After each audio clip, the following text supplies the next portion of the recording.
السلام علیکم ورحمۃ اللہ وبرکاتہ. نحمده ونصلي على رسوله الكريم اما بعد فاعوذ بالله من الشيطان الرجيم.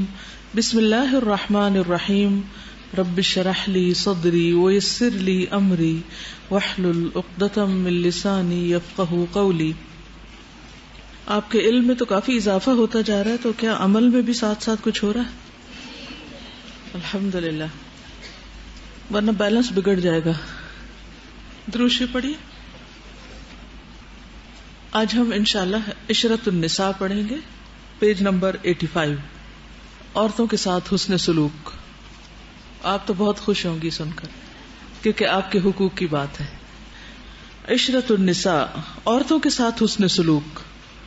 قال اللہ تعالی وَإِذَا الْمَوْءُودَةُ سُئِلَتْ بِأَيِّ ذَنبٍ قُتِلَتْ. اللہ تعالیٰ کا ارشاد ہے، اور جب زندہ گاڑی گئی لڑکی سے پوچھا جائے گا وہ کس گناہ میں قتل کی گئی. اللہ سبحانہ وتعالی ظالموں سے نہیں پوچھیں گے، ان سے کلام نہیں کریں گے، ان پر تو سخت ناراض ہوں گے، لیکن مظلوم کو اس کا حق دلوائیں گے.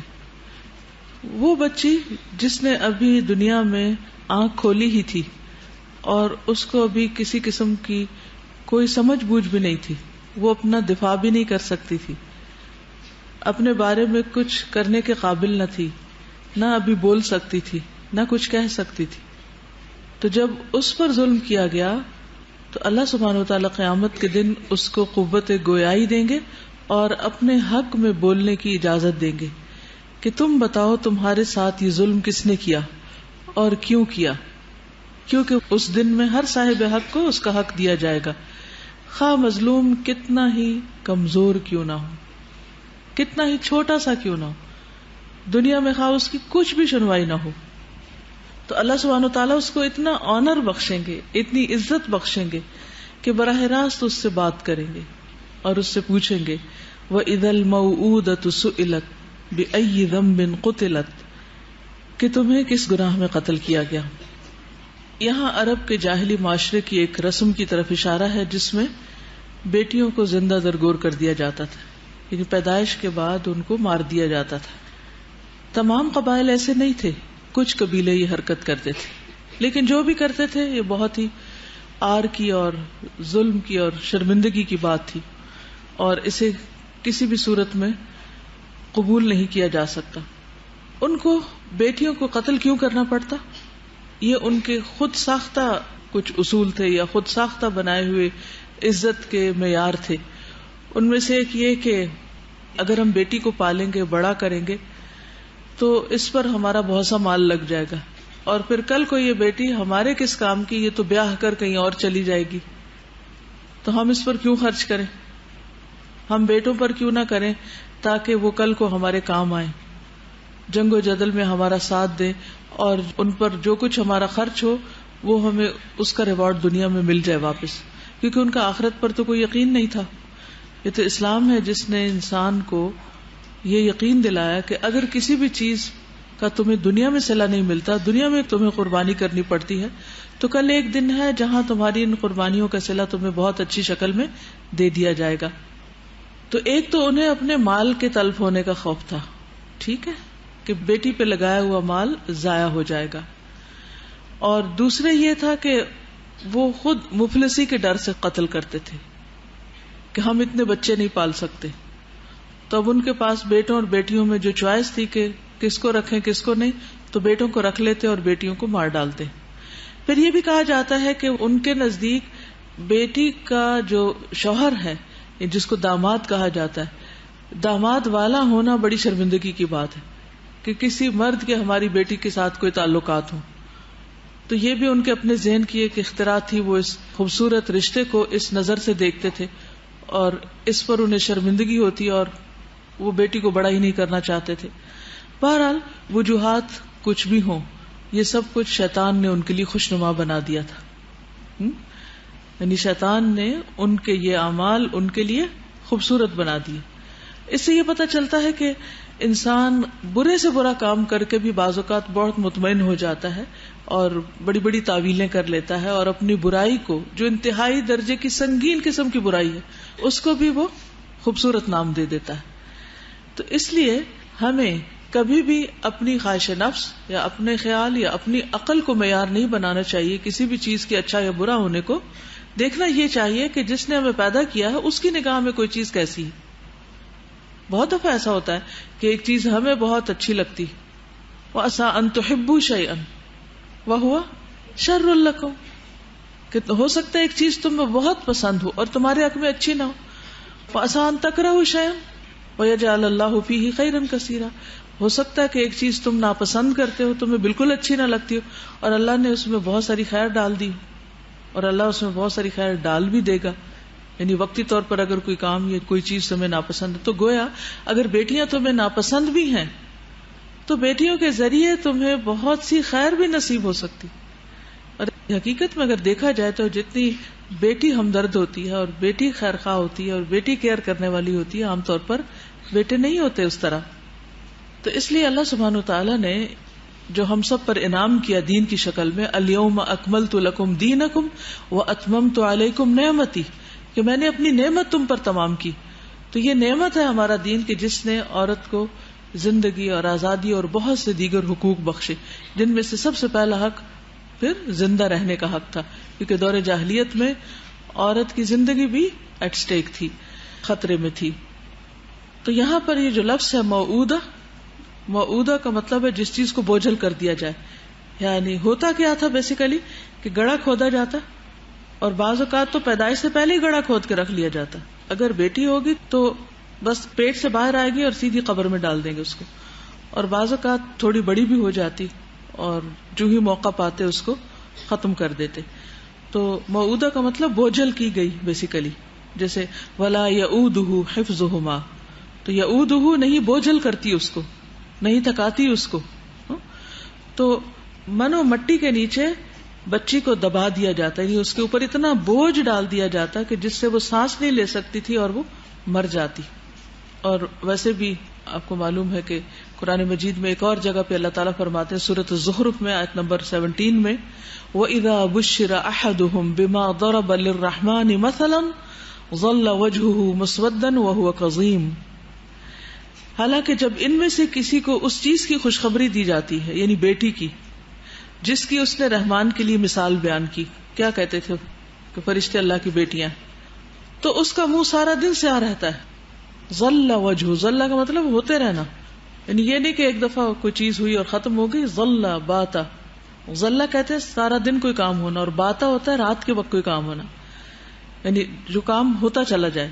تو سارا دن اس کا منہ سیاہ رہتا ہے اور وہ غم سے بھرا ہوتا ہے، یعنی اس کو غم لاحق ہو جاتا ہے کہ اس کے ہاں بیٹی کیوں پیدا ہوئی ہے۔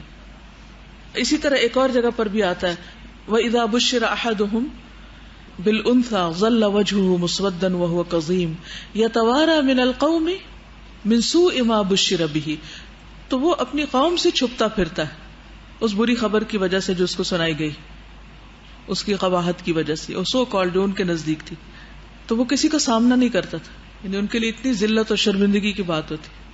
اب دور جاہلیت کی باتوں کو آج کے دور سے بھی کمپیئر کر لیجئے کہ آج بھی کچھ گھروں میں بیٹیوں کے ساتھ ایسا ہی سلوک کیا جاتا ہے کہ بیٹی پیدا ہو تو کسی کو خبر تک نہیں دیتے، اور باقاعدہ غم منایا جاتا ہے، اور پھر اس ماں کو تانے دیے جاتے ہیں جس کے ہاں بیٹی پیدا ہو جائے۔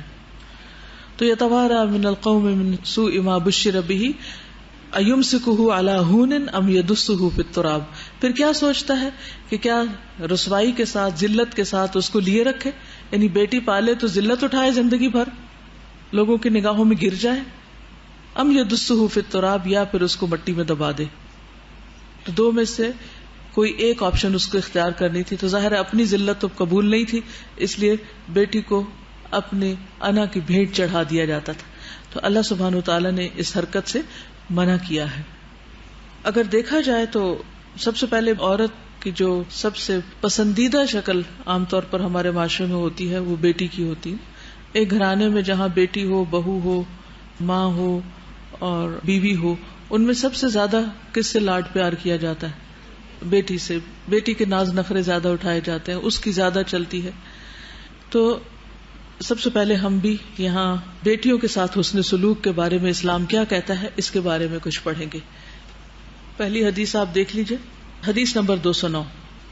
ان عائشہ زوج النبی صلی اللہ علیہ وسلم قالت جاءتنی امرأة معها ابنتان تسألنی فلم تجد عندی غیر تمرة واحدة فأعطيتها فقسمتها بين ابنتيها ثم قامت فخرجت فدخل النبي صلى الله عليه وسلم فحدثته فقال من يلي من هذه البنات شيئا فأحسن إليهن كن له سترا من النار. نبی کریم صلی اللہ علیہ وسلم کی زوجہ سیدہ عائشہ رضی اللہ تعالی عنہا روایت کرتی ہیں کہ میرے پاس ایک عورت اپنی 2 بچیوں کے ہمراہ مانگنے کے لیے آئی. میرے پاس سوائے ایک کھجور کے کچھ نہ تھا، سوائے ایک کھجور کے کچھ بھی نہ تھا. میں نے وہ کھجور اس کو دے دی اور اس نے وہ کھجور اپنی 2 لڑکیوں میں تقسیم کر دی، پھر اٹھ کر چلی گئی. پھر نبی صلی اللہ علیہ وسلم داخل ہوئے تو میں نے آپ سے اس کا ذکر کیا تو آپ نے فرمایا اللہ تعالیٰ جس کو ان بیٹیوں کے ذریعے کسی بھی آزمائش میں ڈالے اور وہ ان کے ساتھ بہتر سلوک کرے تو وہ اس کے لیے جہنم سے بچاؤ کا ذریعہ ہوگی. حدیث دہرائیے. ان عائشہ زوج النبی صلی اللہ علیہ وسلم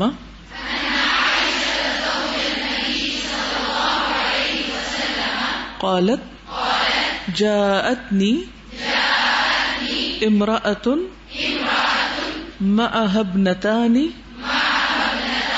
تسألنی فلم تجد عندی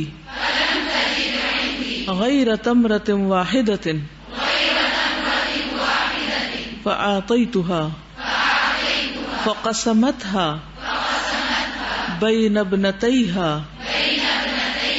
ثم قامت فخرجت فدخل النبي صلی اللہ علیہ وسلم فحدثته فقال من يلي من هذه البنات شيئا فأحسن إليهن كن له سترا من النار. رواہ البخاری. پہلے میں اسلام میں بیٹیوں کی حیثیت کے بارے میں کچھ بات کروں گی، پھر حدیث کی کچھ وضاحت کی طرف آؤں گی اور اس دوران یہ وضاحت خود ہی ہو چکی ہوگی. سب سے پہلی بات تو یہ ہے کہ کسی بھی چیز کی کیا اہمیت ہے، کیا امپورٹنس ہے، کیا ویلیو ہے، وہ ہمیں صرف اپنی یا معاشرے کی نگاہ میں نہیں دیکھنی چاہیے کہ ہم کیا کہتے ہیں، ہمارا خاندان کیا کہتا ہے یا لوگ کیا کہتے ہیں. عموماً جب ہم نے کوئی فیصلہ کرنا ہوتا ہے کسی بھی چیز کے اچھے یا برے ہونے کا تو ہم کیا معیار بناتے ہیں، کس چیز کو دیکھتے ہیں کہ ان کیا ہے، لوگ کیا کہتے ہیں، لوگ کس کو پسند کرتے ہیں. اور پھر کیا ہوتا ہے کچھ دن کے بعد لوگوں کا ٹرینڈ بدل چکا ہوتا ہے، ان کا مزاج بدل چکا ہوتا ہے اور پھر وہ کسی اور چیز کو پسند کرنے لگتے ہیں، پھر ہمیں بھی ان کے مطابق اپنی پسند بدلنی پڑتی. تو اس طرح زندگی میں انسان کہیں کا بھی نہیں رہتا. جو شخص بھی ایک پروڈکٹیو لائف گزارنا چاہتا ہے، ایک کارآمد زندگی بسر کرنا چاہتا ہے، اسے اپنی زندگی میں لازماً کچھ اصول بنانے چاہیے اور پھر ان پر جم جانا چاہیے اور لوگوں کی سنی سنائی باتیں اور کہی ہوئی باتیں اور تبصرے اور تنقیدیں اور تعریفیں یہ اس کو اس راہ سے ہٹانے والی نہیں ہونی چاہیے جس پر وہ چلنا چاہتا ہے. کیونکہ ہر انسان کو اللہ تعالیٰ نے عقل دی ہے، سمجھ دی ہے، اچھے برے کا فرق بتایا اور پھر اس کے ساتھ ساتھ اس کا امتحان لیا ہے کہ اب یہ کیا چوز کرتا ہے. ہر انسان کی عقل کا امتحان ہے کہ اس کی چوائس کیا ہے. تو اسی طرح ہمیں بھی یہ دیکھنا ہے کہ اللہ سبحانہ وتعالیٰ نے سب سے پہلے تو یہ کہ کس چیز کو اچھا کہا ہے اور کس کو نہیں، اور پھر اس میں سے ہم کس کو اچھا کہہ رہے ہیں، کیا اسی کو جس کو اللہ تعالیٰ اچھا فرما رہے ہیں یا پھر ہم نے اپنے معیار پیمانے کچھ اور بنائے ہوئے. اب جب ہم اللہ سبحانہ وتعالیٰ کے پاس جائیں گے تو ہمارا امتحان جو ہوگا اس میں جو سوال کیے جائیں گے یا جو کامیابی کا معیار ہوگا وہ کس کی پسند کے مطابق ہوگا، اللہ تعالیٰ کی، کہ کس نے اللہ تعالیٰ کی مرضی کے مطابق زندگی بسر کی اور کون اپنی خواہشات کی پیروی کرتے ہوئے آیا. خلق الموت والحیات لیبلوکم ایکم احسن عملا. اللہ تعالیٰ مسلسل آزما رہے ہیں اور وہ ہم سب سے دیکھ رہے ہیں کہ ہم میں سے کون ہے جو اچھے کام کرتا ہے. اور اچھے کاموں کی شرط کیا ہے کہ جو للہ اور فی اللہ ہوں. للہ کا مطلب کیا ہے؟ صرف اللہ کے لیے ہو. اور فی اللہ کا مطلب اللہ کی پسند کے مطابق ہو، قرآن و سنت کے مطابق ہو. تو قرآن و سنت کی روشنی میں ہم دیکھیں گے کہ خواتین کو کیا مقام دیا گیا، عورت کو کیا درجہ دیا گیا. اگر دیکھا جائے تو عورت اور مرد دونوں مل کر ایک زندگی کی بنیاد رکھتے ہیں، ایک خاندان کی بنیاد رکھتے ہیں. قرآن مجید میں سورۃ آل عمران میں اللہ تعالیٰ دونوں کو آپس میں ایک دوسرے کا حصہ بتاتے ہیں. بعضکم من بعض، تم میں سے بعض سے ہیں، یعنی تم ایک دوسرے کا حصہ ہو. گویا مرد اور عورت دونوں ایک دوسرے کے لیے لازمی چیز ہے، اس کے بغیر معاشرہ وجود میں نہیں آ سکتا. کیا اکیلے کوئی مرد بچہ پیدا کر سکتا ہے یا اکیلے کوئی عورت کوئی بچہ پیدا کر سکتی؟ نہیں، دونوں کی ایک کمبائن ایفرٹ ہوتی. اسی طرح عورت اور مرد یہ دونوں اقسام مختلف ہیں لیکن ہیں دونوں انسان. انسانیت کے درجے میں دونوں برابر ہیں. ہاں ان دونوں کی جنس فرق ہے، یعنی ایک فیمیل ہے اور ایک میل ہے، اور اس اعتبار سے وہ جسمانی طور پر فرق ہے، انسانی طور پر ان میں کوئی فرق نہیں.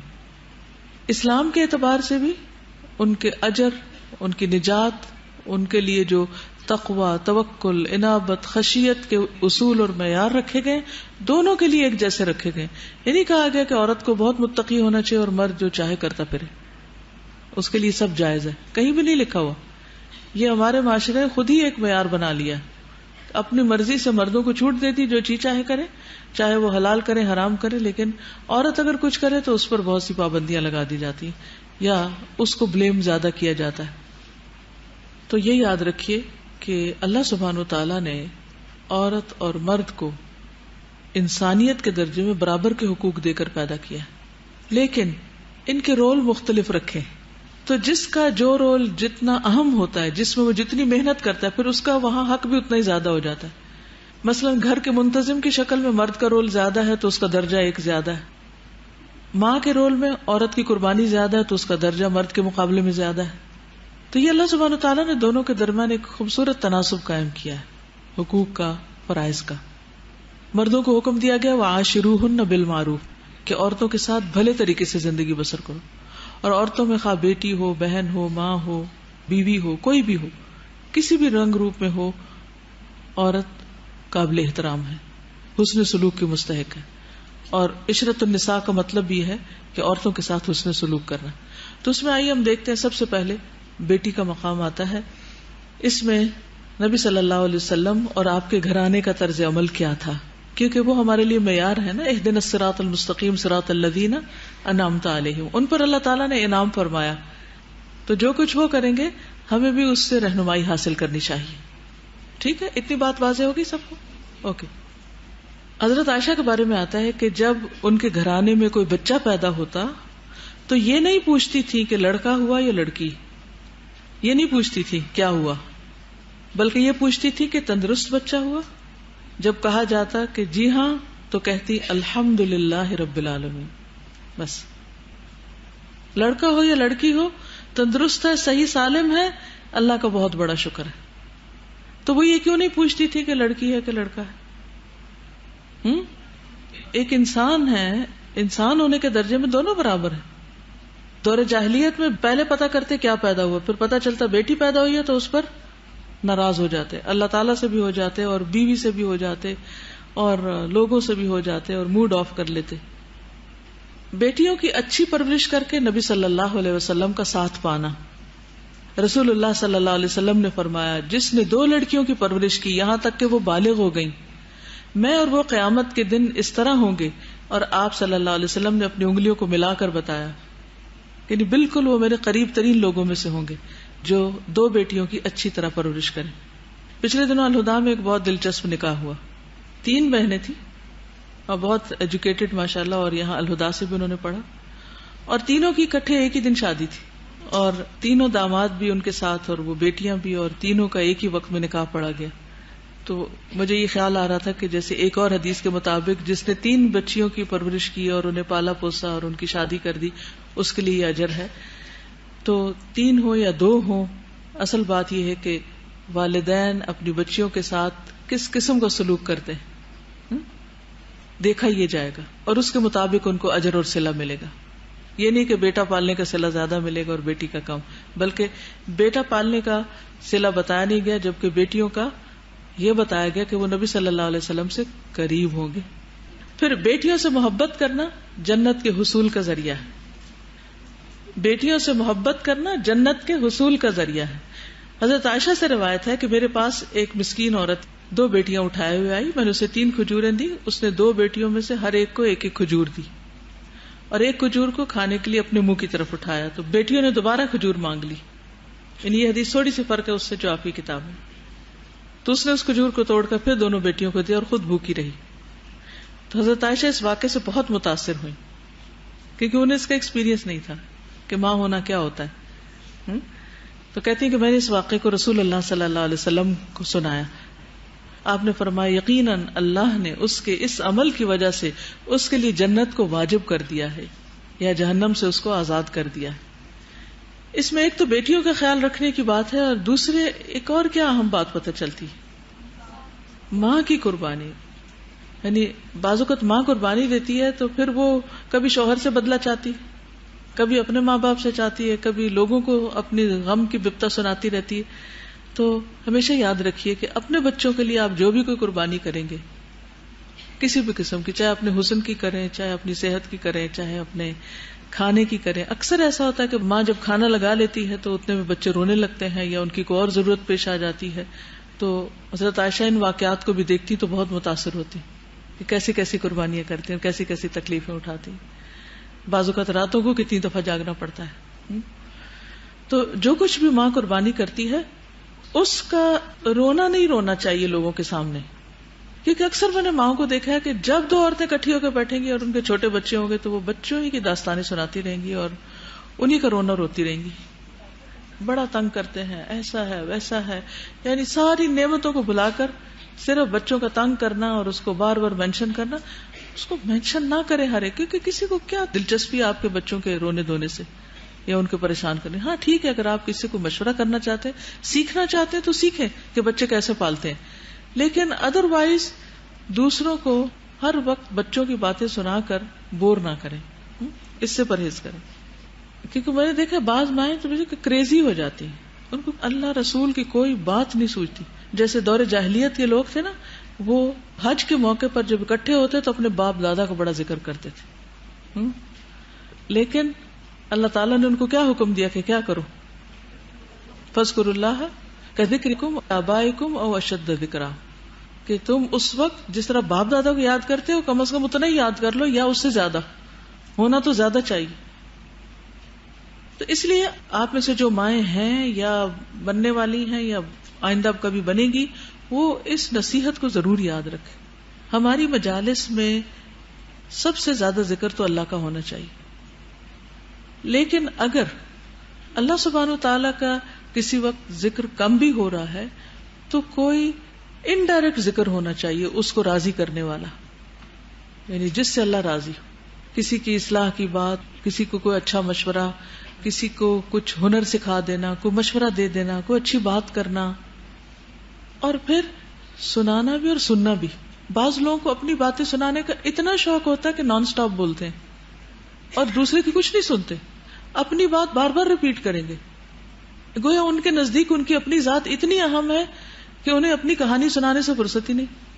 تو اس غلطی سے بھی پرہیز کیجیے. ہمیشہ ایک اعتدال کا رویہ اختیار کیجیے. جب بھی کسی کے ساتھ ملاقات ہو، کچھ اپنی بات سنائیے، کچھ دوسرے کی بھی سنیے. اگر دوسرا بالکل خاموش ہے تو اس سے پوچھیے اس کے بھی حال چال.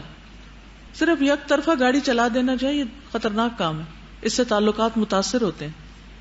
کتنے دن کوئی آپ ہی کی داستانیں سنے گا. تو مجالس میں بھی اللہ سبحانہ وتعالیٰ کا ذکر ڈائریکٹلی یا انڈائریکٹلی، یا پھر انسانوں کی بھلائی اور نفع کی باتیں، صرف بچوں کی باتیں نہیں. اولاد فتنہ ہے، بہت بڑا فتنہ ہے.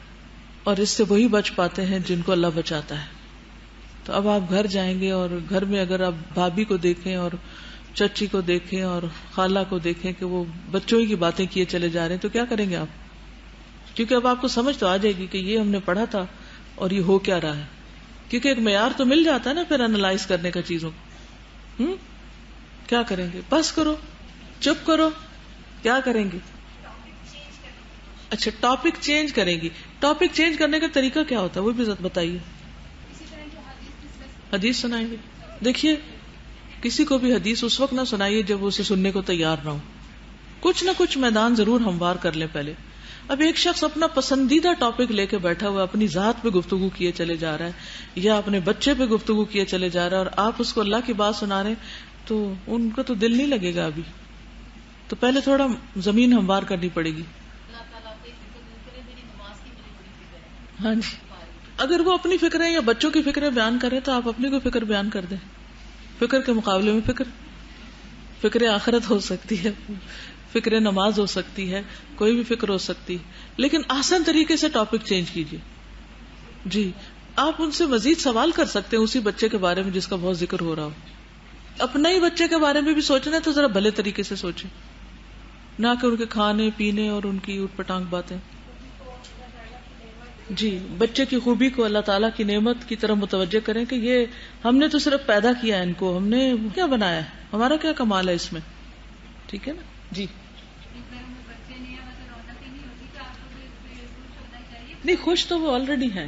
جی خوش تو بہت ہوتے ہیں، اسی خوشی میں تو بہت باتیں کرتے ہیں. وہ صرف ان کا دھیان کسی پروڈکٹیو چیز کی طرف موڑنے کی ضرورت ہوتی ہے، کیونکہ ان سے یہ پوچھنا چاہیے اچھا آپ نے بچوں کی تربیت کے لیے کتنی کتابیں پڑھ رکھی ہیں، کون سے لیکچر سن رکھے ہیں، آپ کو مشکل تو نہیں لگتا.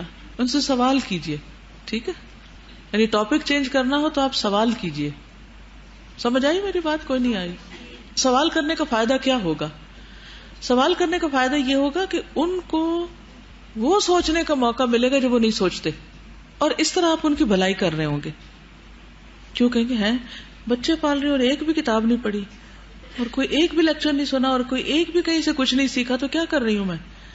دنیا کے ہر کام کے کرنے کے لیے انسان کو سیکھنا پڑتا ہے، اور بچے تو خود ہی پل جاتے ہیں گلیوں بازاروں میں گھوم پھر کے. پھر اسی طرح یہ ہے کہ بعض عورتیں بچیوں پر بیٹیوں پر محنت کر کے یا ان کے لیے کچھ پکا کے انہیں کھلا کے انہیں کوئی پڑھا کے جب وہ اسکول چلی جاتی ہیں الہدا چلی جاتی ہیں تو بہت تنگ پڑتی ہیں کہ ہم ہی کام کرتے رہتے ہیں اور یہ کچھ کام نہیں کرتی. یہ جب سے قرآن پڑھنے لگی ہیں انہوں نے کام کاج چھوڑ دیا. اب تو دوسری بیٹی تو پڑھنے نہیں جائے گی. اس میں ایک تو بیٹیوں کو بھی خیال رکھنا چاہیے اور ایک اعتدال کی راہ اختیار کرنی چاہیے. اگر آپ نے اپنا سبق یاد کرنا ہی ہے تو آپ ساتھ کھانا بنائیں اور ساتھ اپنا سپارہ رکھ لیں، کوئی ایک سٹینڈ سا بنا لیں، اس پہ رکھ لیں اور اس کو دیکھ دیکھ کے پڑھتے رہیں اور روٹی بناتے رہیں اور کھانا پکاتے رہیں. کچھ مشکل نہیں، تاکہ ان کو یہ محسوس نہ ہو کہ آپ ان کی سب خدمت سے ہاتھ اٹھا چکی ہیں. ایک تو آپ نے اپنے آپ کو ٹھیک کرنا ہے، لیکن دوسرے اگر آپ ماں ہیں اور آپ ہی کو سارے کام کرنے پڑتے ہیں بچوں کے تو اس میں بھی رونا دھونا چھوڑیں. رسول اللہ صلی اللہ علیہ وسلم نے فرمایا جس کی 3 بچیاں ہوں اور وہ انہیں محنت کر کے کھلائے پلائے اور پہنائے، کھلائے پلائے پہنائے. اب اس میں مرد بھی ہے عورت بھی. مرد کیسے کھلاتا پلاتا پہناتا؟ کما کر، اور بیوی پکا کر بنا کر سی سلا کر. ٹھیک ہے، تو وہ اس کے لیے جہنم کی آگ سے رکاوٹ بن جائے گی. تو اس لیے گھر کے کام کاج کا رونا دھونا نہیں ہونا چاہیے، کیونکہ اس پر اجر بہت زیادہ ہے. جب آپ کام کرنے کے بعد احسان جتا دیتے ہیں تو اجر ضائع ہو جاتا ہے. موڈ آف کر لیتے ہیں تو اجر ضائع ہو جاتا ہے. مثلاً اگر آپ تھک چکے ہیں تو اپنے بچے سے کہہ دیجئے کہ آؤ ذرا مجھے دبا دو، میں کھانا پکا کے تھک گئی ہوں تھوڑا. لیکن یہ نہیں کہ کھانا پکا کے وہاں رکھ کے اور موڈ آف کر کے خود اندر جا کے لیٹ گیا اور کہا کھا لو تم خود. یہ رویہ ہرگز اختیار نہ کریں، کیونکہ ہم طرح طرح کے اذیت دے کر احسان جتا کر اپنے عمل برباد کرتے ہیں. اور ایک عورت گھر کا چراغ ہوتی ہے، اس طرح کہ پورا گھر روشن ہو جاتا ہے اس کی مسکراہٹ کی وجہ سے، اس کی خوشی کی وجہ سے. اور جب عورت گھر میں موڈ آف کر کے پھرے تو پھر سارا گھر ہی اندھیرا ہو جاتا ہے. تو معصوم بچے آپ کی طرف دیکھتے ہیں، اس لیے کبھی بھی ایسی بد اخلاقی کی حرکتیں نہ کریں. ہم حسن اخلاق پڑھ رہے ہیں. پھر اسی طرح یہ ہے کہ بچیوں پر شفقت بھی کرنی چاہیے. محبت اور شفقت سے معاملہ کرنا چاہیے. انس بن مالک کہتے ہیں میں نے رسول اللہ صلی اللہ علیہ وسلم سے بڑھ کر کسی کو بچوں پر شفقت کرتے ہوئے نہیں دیکھا. سب سے زیادہ آپ مہربان تھے بچوں کے حق میں. ان سے محبت کرتے، ان کو اٹھاتے، ان کو گلے سے لگاتے، ان کو چومتے. ایک دفعہ حضرت انس ہی کہتے ہیں کہ ایک شخص نبی صلی اللہ علیہ وسلم کے ساتھ بیٹھا ہوا تھا اور اس کا بیٹا آیا. اس شخص نے اسے پکڑا، چوما اور اپنی گود میں بٹھا لیا. پھر اس کی بیٹی آئی تو اس نے اسے پکڑ کر ایک طرف بٹھا دیا. نہ پکڑا، نہ گود لیا، نہ چوما، نہ پیار کیا، کچھ نہیں. نبی صلی اللہ علیہ وسلم نے فرمایا تم نے ان کے بیچ میں عدل کیوں نہیں کیا؟ تم نے انصاف کیوں نہیں کیا؟ یعنی بیٹی کے سامنے بیٹے کو چوما اور بیٹی کو پیار نہیں کیا. اچھا بعض لوگ الٹ کرتے ہیں، بیٹیوں کو اتنا پیار کرتے ہیں کہ بیٹوں کو بھول جاتے ہیں. یہ بھی ٹھیک نہیں. تو اعتدال ہونا چاہیے، کیونکہ نبی صلی اللہ علیہ وسلم نے یہاں عدل کی بات کی کہ تم نے عدل کیوں نہیں کیا. نعمان بن بشیر سے روایت ہے کہ رسول اللہ صلی اللہ علیہ وسلم نے فرمایا اپنی اولاد کے درمیان عدل کرو، اپنی اولاد کے درمیان عدل کرو، اپنی اولاد کے درمیان عدل کرو. یعنی بیٹے بیٹی کا فرق مت رکھو. نبی صلی اللہ علیہ وسلم خود بھی حضرت فاطمہ سے، دیگر بیٹیوں کو بھی اور خصوصاً حضرت فاطمہ سے بہت پیار کرتے تھے. اس کی کیا وجہ ہے کہ حضرت فاطمہ سے پیار کی روایات زیادہ ملتی ہیں؟ جی ہاں، وہ دیر تک زندہ بھی رہی اور وہ سب سے چھوٹی بھی تھی اور نبی صلی اللہ علیہ وسلم سے مشابہ بھی تھی. مسور بن مخرمہ کہتے ہیں کہ رسول اللہ صلی اللہ علیہ وسلم نے فرمایا فاطمہ میرے جسم کا ٹکڑا ہے، اس لیے جس نے اسے ناحق ناراض کیا اس نے مجھے ناراض کیا. یعنی آپ علل اعلان اس کی محبت کا اظہار کرتے تھے. ایک اور روایت میں آتا ہے فاطمہ میرے جسم کا ٹکڑا ہے، جو چیز اسے پریشان کرتی ہے، بے چین کرتی ہے، وہ مجھے بھی پریشان کرتی، اور جو چیز اسے خوش کرتی ہے وہ مجھے بھی خوش کرتی. اور قیامت والے دن سب حسب نسب منقطع ہو جائیں گے. وَتَقَطَّعَتْ بِهِمُ الْأَسْبَابُ، قرآن مجید میں آتا ہے نا کہ سارے رشتے کٹ جائیں گے، سارے تعلقات ختم ہو جائیں گے، ماں سوائے میرے نسب، رشتہ و قرابت اور دامادگی کے. یعنی میرا جو نسب ہے، یعنی اپنے بچوں کے ساتھ، اور رشتہ قرابت اور داماد جو ہیں ان کا تعلق باقی رہے گا. پھر اسی طرح یہ ہے کہ بیٹی چھوٹی ہو تو سب محبت کرتے ہیں، جب بڑی ہو جائے، سسرال چلی جائے، خود ماں بن جائے تو پھر ماں باپ اس سے بعض اوقات غافل ہو جاتے ہیں کہ اب تو اپنے گھر والی ہے، خوش رہے، ٹھیک ہے. لیکن نبی صلی اللہ علیہ وسلم کیا کرتے تھے؟ حضرت عائشہ فرماتی ہیں کہ نبی صلی اللہ علیہ وسلم صبح کے وقت اس حال میں نکلے کہ آپ اپنے اوپر ایک ایسی چادر اوڑے ہوئے تھے جس پر سیاہ بالوں سے نقش بنے ہوئے تھے، یعنی کڑھائی کی ہوئی تھی. اسی دوران میں حسن آ گئے، آپ کے نواسے، تو آپ نے ان کو اپنی اس چادر کے اندر کر لیا. پھر حضرت حسین آ گئے، آپ نے ان کو بھی چادر کے اندر کر لیا. پھر حضرت فاطمہ آ گئی تو آپ نے ان کو بھی اپنی چادر کے اندر کر لیا. پھر علی آئے تو آپ نے ان کو بھی اپنی چادر کے اندر کر لیا. بڑی سی چادر ہوگی نا تو سب کو، جیسے مرغی اپنے پروں کے نیچے اپنے چوزوں کو کر لیتی. کبھی دیکھا یہ عمل؟ اب تو یہ کم ہی ہو گیا، لیکن جب ہم چھوٹے تھے تو ہر سال گرمیوں میں مرغیاں، ان کے پیارے پیارے بچے وہ لے کے ان کو اتنی تربیت دے رہی ہوتی تھی، ساتھ ساتھ چلا رہی ہوتی تھی. وہ ایک نہیں، دو نہیں، کتنے کٹھے ہوتے تھے. ہم لوگ تو ایک پالنے میں مشکل محسوس کرتے ہیں. اور وہ ان کو دانا چگنا سکھاتی، اور وہ جب کوئی جہاز گزرتا یا کوئی چیل وغیرہ دیکھتی تو ان کو اپنے پروں کے نیچے کر لیتی. تو یہ ہوتی ہے محبت. اور آپ نے دیکھا ہوگا کہ چھوٹے بچے اس سے خوش بہت ہوتے ہیں. کبھی آپ چادر میں اپنا منہ چھپا کے الگ کریں، وہ تا نہیں جس کو بولتے، کیا ان کو چھپا لیں اور پھر الگ کریں. تو ابھی اللہ کے رسول صلی اللہ علیہ وسلم ہیں جو اس طرح کے لاڈ کر رہے ہیں، تو ہمیں کیا مشکل ہے؟ ہم کیوں ایک خاص قسم کے تصنع کا شکار ہیں؟ ہم کیوں ایک آرٹیفیشل قسم کا روب اپنے اوپر ڈالے ہوئے؟ ٹھیک ہے، جہاں آپ کو فرم ہونا ہے، ڈسپلن کرنا ہے، جہاں ان کے ساتھ آپ نے سختی کا معاملہ کرنا ہے، وہ الگ ہے. لیکن ہر وقت سختی نہ طاری کر کے رکھ، سختی کبھی کبھی، لیکن اوور آل جو معاملہ ہے وہ پیار کا، محبت کا، اٹھانے کا، لاڈ کرنے کا، چومنے کا. پھر اسی طرح یہ ہے کہ آپ صلی اللہ علیہ وسلم اپنی بیٹی کی بات بہت توجہ سے بھی سنتے تھے. اس سے بہت تکلیف ہوتی ہے کہ بعض اوقات بچے ماؤں کا منہ موڑ موڑ کے بات کرنا چاہتے ہیں اور ماں سنتی ہی نہیں. یہ سب سے پہلی بد اخلاقی اور خرابی ہے کہ کسی کی بات ہی نہ سننا، منہ موڑ لینا. جب آپ ایسے کرتے ہیں تو پھر بچے کیا کرتے ہیں؟ جب آپ ان کو بلاتے ہیں آئیے تو وہ کیا کرتے ہیں؟ وہ بھی منہ موڑ کے چلے جاتے ہیں، کیونکہ وہ آپ سے ہی سیکھ رہے ہیں نا. آپ اپنے عمل سے یہی سکھا رہے ہیں ان کو. تو اس سے بچنا چاہیے. حضرت علی کہتے ہیں کہ فاطمہ رضی اللہ تعالی عنہا نبی صلی اللہ علیہ وسلم کی خدمت میں یہ شکایت لے کر حاضر ہوئی کہ چکی پیسنے کی وجہ سے ان کے ہاتھوں میں کتنی تکلیف ہے. یعنی اپنے ہاتھ دکھانے کے لیے آئیں، کیونکہ انہیں پتا چلا تھا کہ نبی صلی اللہ علیہ وسلم کے پاس کچھ غلام آئے ہیں تو ان کو بھی کچھ مل جائے گا. لیکن جب وہ گھر آئیں تو آپ تھے نہیں، تو ملاقات نہ ہو سکی. اس لیے حضرت عائشہ رضی اللہ تعالی عنہا سے ذکر کر لیا. جب آپ تشریف لائے تو حضرت عائشہ نے آپ سے تذکرہ کیا کہ فاطمہ اس کام سے آئی تھی. پھر حضرت علی کہتے ہیں کہ آپ صلی اللہ علیہ وسلم ہمارے ہاں تشریف لائے، یعنی آپ بات سنانے آئی تھی، آپ گھر نہیں تھے تو آپ خود چلے گئے ان کے گھر.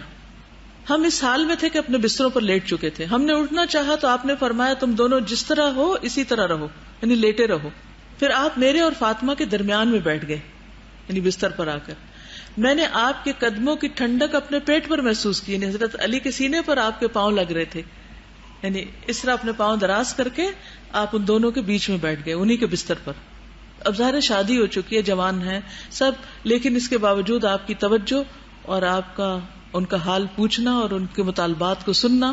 یہ الگ بات ہے کہ آپ نے غلام نہیں دیا تھا، تسبیحات بتا دی تھی. یہی تربیت ہوتی ہے کہ بچوں کی ہر بات مانی نہیں جاتی. اور نبی صلی اللہ علیہ وسلم کا گھرانہ تو سب کے لیے ایک نمونہ تھا. تو آپ صلی اللہ علیہ وسلم نے اس موقع پر پھر حضرت فاطمہ کو سکھایا کہ جب تم تھک جاؤ تو یہ رات کو بستر پر لیٹ کے پڑھو 33 دفعہ سبحان اللہ اور 33 مرتبہ الحمدللہ اور 34 مرتبہ اللہ اکبر.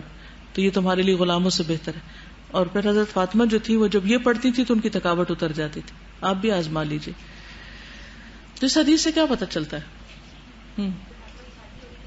انہیں اسی طرح اٹینشن دیتے تھے اور ان کی بات سننے اسپیشل کے گھر آئے تھے. بالکل. اور کوئی کہ آپ صلی اللہ علیہ وسلم اتنی مصروفیات کے باوجود کہ آپ ایک پیغمبر ہیں اور آپ کے دین کے حوالے سے اتنے کام ہیں، لیکن پھر بھی آپ اپنے فیملی کو ان کی جائز حق جو ہے وہ ان کو دیتے. اور ہم نے جو کام نہیں کرنا ہوتا اس کے لیے دین کے کام کی مصروفیت بتا دیتے ہیں. پھر اسی طرح آپ پیار سے نام لے کر بلاتے تھے. نبی صلی اللہ علیہ وسلم زینب بنت ام سلمہ آپ کی بیوی تھی، تو ان کے دوسرے شوہر ابو سلمہ سے جو بچے تھے ان سے بھی بہت محبت کرتے تھے. تو آپ صلی اللہ علیہ وسلم زینب بنت ام سلمہ کے ساتھ کھیلتے تھے اور انہیں بار بار پکارتے تھے یا زوینب یا زوینب. زوینب کہتے تھے پیار سے تصغیر کر کے. پھر یہ ہے کہ بیٹیاں جب تک پاس ہوں ان کے ساتھ حسن سلوک کرنا. رسول اللہ صلی اللہ علیہ وسلم نے فرمایا جس شخص کی 2 بیٹیاں بالغ ہو جائیں اور وہ ان کے ساتھ اس وقت تک حسن سلوک کرتا رہے جب تک وہ اس کے ساتھ رہیں، یعنی شادی نہ ہو یا وہ شخص ان کے ساتھ رہے، تو وہ ضرور اسے جنت میں داخل کریں گی.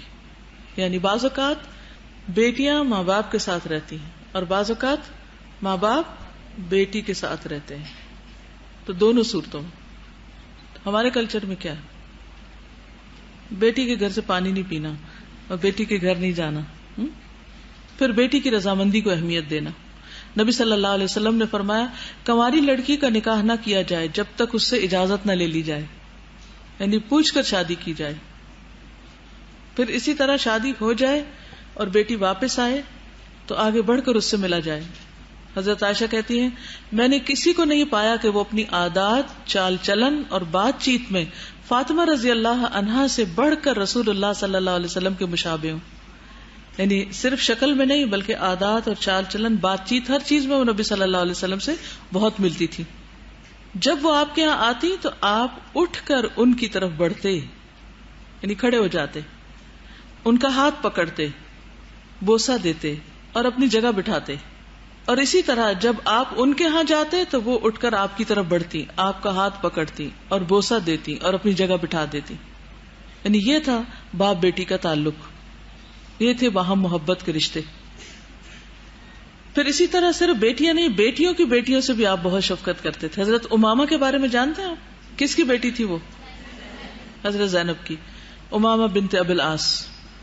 ایک دفعہ آپ نماز پڑھا رہے تھے تو وہ آپ کے کندھے پر بیٹھی ہوئی تھی. یہ بھی ہو سکتا ہے کہ ایک پر ہو، یہ بھی ہو سکتا ہے کہ دونوں پر ہو. بعض اوقات بچوں کو گردن پہ بٹھا کے کندھوں پر یا ون سائیڈڈ بھی بٹھا کر ان کو سیر کرائی جاتی. اب تو خیر کرب ہوتی ہے اور پریم ہوتی ہے اور سٹرولر ہوتے ہیں اور ان سب میں ہی پیار کیا جاتا ہے اور کار سیٹ ہوتی ہے. تو اب محبت کے اظہار کے لیے بہت سی چیزیں بن چکی ہیں. لیکن جب یہ سب کچھ نہیں تھا تو خود اپنے ہاتھوں پہ اٹھا کے کھلایا جاتا تھا. مجھے یاد ہے بچپن میں چھوٹے ہوتے ہم نے ایسی کوئی چیز نہیں دیکھی سوائے ایک جھولے کا یا ایک وہ کپڑے کا جھولا بنا کے چارپائی کے ساتھ لگا دیتے تھے اور اس کو ہاتھ سے ہلاتے رہتے تھے. لیکن ادروائز گود میں اٹھانا, اوپر ہاتھ پہ اٹھا کے, مجھے اچھی طرح وہ تارے یاد ہیں جو میں نے اس وقت دیکھے جب میرے والد مجھے ہاتھوں پہ اٹھا کے اس طرح کھیلتے تھے. تو وہ چیزیں ماں باپ کے زیادہ قریب کرتی ہیں بچوں کو بنسبت اس کے کہ آپ کسی چیز میں ڈال کے ان کو ہلاتے رہیں یا کسی اور کو دے دیں کھیلنے کے لیے. تو آپ صلی اللہ علیہ وسلم نماز پڑھا رہے تھے تو وہ آپ کے کندھے پر تھی, اور پھر جب آپ نماز پڑھ نہیں رہے تھے پڑھا رہے تھے, امامت کر رہے تھے, اور وہ لڑکی تھی اور وہ آپ کے کندھے پر تھی. تو جب آپ رکوع کرتے تو اسے نیچے اتار دیتے, جب کھڑے ہوتے پھر اٹھا کے بٹھا لیتے.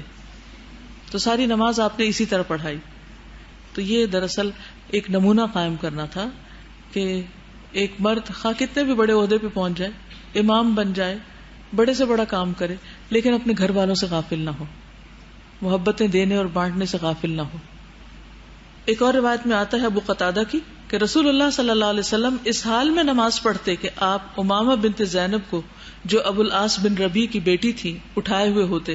جب آپ کھڑے ہوتے تو اٹھا لیتے, پھر جب سجدہ کرتے تو زمین پر بٹھا دیتے.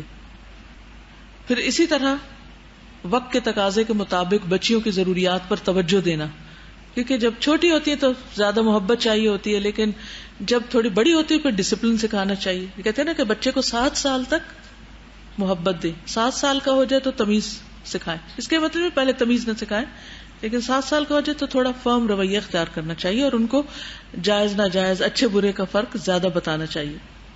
محمد کہتے ہیں کہ ایک مرتبہ حضرت عائشہ نے صفیہ ام طلحہ کے ہاں قیام کیا تو دیکھا کہ کچھ بچیاں جو بالغ ہونے کے باوجود بغیر دوپٹوں کے نماز پڑھ رہی ہیں. تو حضرت عائشہ نے فرمایا کہ کوئی بچی بغیر دوپٹے کی نماز نہ پڑھے. ایک مرتبہ نبی صلی اللہ علیہ وسلم میرے ہاں تشریف لائے تھے. اس وقت میری پرورش میں ایک بچی تھی, آپ نے ایک بچی پالی ہوئی تھی. نبی صلی اللہ علیہ وسلم نے ایک چادر مجھے دی اور فرمایا اس کے 2 حصے کر کے اس بچی اور ام سلمہ کی پرورش میں جو بچی ہے ان دونوں کے درمیان تقسیم کر دو, کیونکہ میرے خیال میں یہ دونوں بالغ ہو چکی ہیں, یعنی بڑی ہو گئی ہیں, اب ان کو گھر کے اندر بھی دوپٹہ لینا چاہیے. ٹھیک. پھر بیٹیوں کو مشقت میں, مشکل وقت میں, تنگی میں آسانی فراہم کرنی چاہیے. حضرت اسماء جو تھی وہ بہت زیادہ کام کیا کرتی تھی. وہ کہتی ہیں کہ حضرت زبیر کی ایک زمین تھی جو رسول اللہ صلی اللہ علیہ وسلم نے ان کو دی تھی, اور وہاں وہ زمینوں پہ کام بھی کرتی تھی اور وہاں سے کھجوروں کی گٹلیاں پوری بھر کے اپنے سر پہ لاد کے پیدل مدینہ آتی تھی. آپ کو پتا نہیں کہ گٹلیاں کتنی ہیوی ہو جاتی ہیں, تو اس کی وہ پوری گٹھلی سر پہ لاد کے لاتی. یہ زمین میرے گھر سے 2 میل دور تھی. ایک روز میں آ رہی تھی, گٹلیاں میرے سر پہ تھی. راستے میں حضور صلی اللہ علیہ وسلم سے ملاقات ہو گئی تو آپ کے ساتھ انصار کے کچھ اور آدمی بھی تھے. آپ نے مجھے بلایا, اپنے اونٹ کو بٹھانے کے لیے کہا. آپ چاہتے تھے کہ مجھے اپنی سواری پر اپنے پیچھے سوار کر لیں, لیکن مجھے مردوں کے ساتھ چلنے میں شرم آئی, اور زبیر رضی اللہ عنہ کی غیرت کا خیال بھی آیا کہ میرے شوہر کو یہ بات اچھی نہیں لگے گی, کیونکہ وہ بہت ہی غیرت والے تھے. کچھ مردوں میں دوسروں کی نسبت بہت زیادہ یہ مادہ ہوتا ہے کہ وہ اپنی بہنوں, بیٹیوں کو, بیوی کو بہت زیادہ پروٹیکٹ کرتے ہیں یا ان کی عزت آبرو کا خیال رکھتے ہیں. اگرچہ ہر مرد کو کرنی چاہیے, لیکن کچھ اس میں ذرا زیادہ سینسیٹیو ہوتے ہیں. تو آپ صلی اللہ علیہ وسلم سمجھ گئے کہ میں شرم محسوس کر رہی ہوں, اس لیے آپ آگے بڑھ گئے. پھر میں زبیر کے پاس آئی, ان سے واقعہ بیان کیا کہ آپ صلی اللہ علیہ وسلم سے میری ملاقات ہوئی تھی اور میرے سر پہ گٹلیاں تھی اور آپ کے ساتھ چند صحابہ تھے, اور آپ نے مجھے اونٹ پر سوار کرنے کے لیے کہا تھا, لیکن مجھے شرم آئی اور آپ کی غیرت کا خیال آیا. اس پر زبیر نے کہا, اللہ کی قسم مجھ کو تو اس سے بڑا رنج ہوا کہ تو گٹلیاں لانے کے لیے نکلے. اگر تم نبی صلی اللہ علیہ وسلم کے ساتھ سوار ہو جاتی تو اتنی غیرت کی بات نہ تھی. یعنی تمہارا اکیلے گٹلیاں لاد کے لانا زیادہ میرے لیے غیرت کی بات ہے بنسبت اس کے کہ نبی صلی اللہ علیہ وسلم کے ساتھ سوار ہو جاؤ. اس کے بعد میرے والد ابو بکر نے مجھے ایک غلام بھیج دیا. وہ گھوڑے کا سب کام کرنے لگا اور میں بے فکر ہو گئی, گویا انہوں نے غلام بھیج کر مجھے آزاد کر دیا. تو یہ ان کے والد نے ان کے لیے آسانی کر دی. تو اس سے کیا بات پتہ چلتی ہے کہ شادی کے بعد بیٹی کو ہیلپ کر سکتے ہیں کس کس چیز میں, فائنینشیل پرابلمز ہوں یا کسی اور طرح کے مسائل ہوں, اس کے بچے بیمار ہوں یا ان کو کسی قسم کی ہیلپ چاہیے. بعض اوقات وہ اپنا ویسے خرچ پورا کر لیتے ہیں, بچوں کی فیس نہیں ہوتی ان کے پاس یا اور ضروریات ہوتی ہیں, تو ان کا خیال رکھنا چاہیے. ٹھیک ہے. جی ہاں, احسان جتایا جاتا ہے نا, بعض اوقات بیٹی پہ بھی جتاتے ہیں اور بعض اوقات داماد پہ بھی جتاتے ہیں, تو اس سے پھر یہ ہوتا ہے کہ تعلقات خراب ہو جاتے ہیں اور اجر بھی ضائع ہوتا ہے. پھر اسی طرح یہ ہے کہ بعض اوقات غلام نہ دیا جا سکے تو کیا کرنا چاہیے؟ اما تعرضن عنهم ابتغاء رحمت ربک ترجوها فقل لهم قولا میسورا, کہ بعض اوقات بیٹیاں ہوں, بچے ہوں یا بہن بھائی ہوں یا اور کوئی رشتہ دار ہوں, وہ آپ سے ایسی مدد چاہتے ہوں جو آپ نہ کر سکتے, ان کی آپ سے بہت ساری توقعات ہوں, ایکسپیکٹیشنز ہوں, لیکن آپ ان کو پورا نہیں کر سکتے کیونکہ آپ کا اپنا ہاتھ تنگ ہے, آپ ابھی اپنے بچوں کے خرچے پورے نہیں کر پا رہے. تو ایسی صورت میں چٹی نہ یا چٹا جواب نہیں دینا چاہیے, بلکہ کیا کرنا چاہیے؟ کوئی اچھی بات بتا دینی چاہیے, کوئی راستہ دکھا دینا چاہیے, کوئی اچھا مشورہ دینا چاہیے, اچھی کاؤنسلنگ کر دینی چاہیے. ٹھیک ہے, یعنی ضروری نہیں ہوتا کہ ہر وقت انسان فائنینشیل ہیلپ کر سکے, کسی اور طرح مدد کر سکتا ہے. پھر اسی طرح ان کی دینی تربیت کا خیال رکھنا چاہیے. نبی صلی اللہ علیہ وسلم, حضرت علی کہتے ہیں کہ ایک مرتبہ رات کے وقت میرے اور فاطمہ کے پاس تشریف لائے, تہجد کے وقت, اور ہمیں نماز کے لیے جگا کر خود اپنے گھر جا کر نماز پڑھنے لگے. تو آپ میں سے بھی اکثر مائیں یہ کرتی ہوں گی کہ صبح جیسے اٹھے ہیں تو پھر بچوں کا بھی دروازہ ایک دفعہ نوک کر دیا اور پھر اس کے بعد ان کو چھوڑ دیا اور پھر اپنی نماز پڑھنے لگ گئے. ہوتا ہے آپ کے گھروں میں ایسے؟ پھر اسی طرح یہ ہے کہ شادی کے موقع پر داماد کے ساتھ کچھ طے کیا جا سکتا ہے کہ وہ بچی کا زیادہ خیال رکھے. حضرت علی رضی اللہ تعالیٰ عنہ نے جب حضور صلی اللہ علیہ وسلم کے پاس پیغام بھیجا حضرت فاطمہ کے لیے کہ ان کی شادی میرے ساتھ کر دیں, پروپوزل بھیجا, تو آپ نے فرمایا یہ تمہاری ہے بشرطے کہ اس کے ساتھ حسن سلوک سے پیش آؤ. یہ تمہاری ہے, یعنی مجھے کوئی اعتراض نہیں, یہ پروپوزل قبول ہے, بس شرط یہ کہ اس کے ساتھ اچھا سلوک کرنا, حسن سلوک کرنا. اور حسن سلوک میں کیا کی چیزیں آتی ہیں؟ ایک تو رویہ اور معاملہ اچھا ہو, اور اس کے علاوہ یہ ہے کہ جو بیوی کے حقوق بنتے ہیں, نان نفقہ وغیرہ یا باقی ضروریات پوری کرنی ہے, وہ بھی خوش دلی سے پوری کرنا. ٹھیک ہے. ابن عباس کہتے ہیں کہ جب حضرت علی رضی اللہ تعالیٰ عنہ نے فاطمہ رضی اللہ تعالیٰ عنہا سے شادی کی تو رسول اللہ صلی اللہ علیہ وسلم نے حضرت علی سے فرمایا اس کو کوئی چیز دو. انہوں نے کہا میرے پاس تو کوئی چیز نہیں. فرمایا وہ تمہاری حتمی زرہ کہاں ہے؟ تو انہوں نے پھر اس کو بیچا تھا اور حضرت فاطمہ کے لیے کچھ چیزیں خریدی تھی. یعنی سسر داماد کو یہ کہہ سکتا ہے کہ ہماری بیٹی کے لیے فلاں چیز کا انتظام کرو, اس میں کوئی برائی نہیں, کیونکہ وہ بھی باپ ہے. بے جا مطالبے نہیں کرنے چاہیے, لیکن توجہ بھی دلانی چاہیے. یہاں چونکہ نبی صلی اللہ علیہ وسلم ایک معلم بھی تھے, ایک نبی بھی تھے, اور آپ کا ہر عمل دوسروں کے لیے ایک نمونہ تھا, تو آپ دوسروں کو بھی سکھا رہے تھے نا کہ بیوی کے ساتھ حسن سلوک کرنا چاہیے. پھر بیٹی کے دین کی فکر. علی بن ابی طالب رضی اللہ تعالیٰ عنہ نے فاطمہ رضی اللہ تعالیٰ عنہا کے ہوتے ہوئے ابو جہل کی بیٹی کو نکاح کا پیغام بھیجا. تو صحابی کہتے ہیں کہ میں نے نبی صلی اللہ علیہ وسلم کو ممبر پر خطبہ دیتے ہوئے سنا, اور میں ان دنوں میں بالغ تھا. آپ نے فرمایا فاطمہ مجھ سے ہے اور مجھے فکر ہے کہ کہیں اس کے دین میں کوئی امتحان نہ آ جائے. پھر آپ صلی اللہ علیہ وسلم نے بری عبد شمس میں سے اپنے داماد کا ذکر کیا, دوسرے داماد کا ذکر کیا ابو لاس کا, اور اس کی خوب تعریف فرمائی. اور یہ آپ خطبہ دے رہے ہیں, اور فرمایا اس نے مجھ سے بات کی تو سچی کی, وعدہ کیا تو اس کو پورا کیا. میں کسی حلال کو حرام یا حرام کو حلال نہیں کرتا, لیکن اللہ کی قسم رسول اللہ صلی اللہ علیہ وسلم کی بیٹی اور اللہ کے دشمن کی بیٹی کبھی ایک جگہ ہرگز جمع نہیں ہو سکتی, کیونکہ اس میں کئی اور چیزوں کے خلط ملط ہونے کا اندیشہ تھا. اس لیے آپ صلی اللہ علیہ وسلم نے اس نکاح کو روک دیا. لیکن یہاں کتنی اچھی بات پتہ چلتی ہے کہ آپ صلی اللہ علیہ وسلم نے اپنے دامادوں کی تعریف برسر عام بھی کی. اسی طرح غم اور دکھ کے موقع پر تسلی دینا, دلاسا دینا, ہمت بندھانا, یعنی جہاں ایک طرف آرام کا خیال رکھنا, ضروریات کا خیال رکھنا, وہاں جب دکھی اور پریشان ہو تو اس وقت تکلیف کو دور کرنے کا بھی کرنا ہے. جیسے ابھی اس موقع پر کہ فاطمہ کے دین میں امتحان نہ آ جائے, یہ بھی دراصل ان کا ایک دکھ تھا نا جس کا ازالہ آپ نے کیا. اور دوسری طرف حضرت انس کہتے ہیں کہ جب رسول اللہ صلی اللہ علیہ وسلم کو موت کی تکلیف محسوس ہوئی تو فاطمہ رضی اللہ تعالی عنہا نے کہا ہائے تکلیف، ان سے برداشت نہیں ہو رہا تھا.